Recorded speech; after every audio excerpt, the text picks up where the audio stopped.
Hello guys, in this video I'm going to show you how you can add a search bar to your Power BI workspace. So here you can see a section of last name. If I want to add a search bar to it, for that you will see a slicer button in the right panel.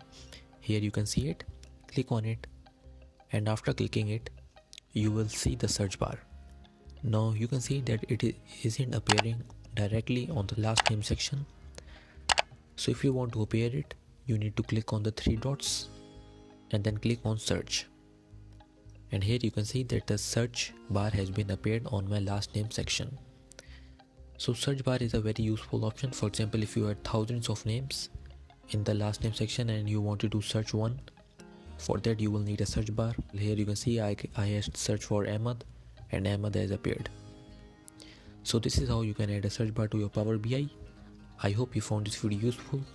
Please hit the like button and don't forget to subscribe to our channel. And thank you for watching.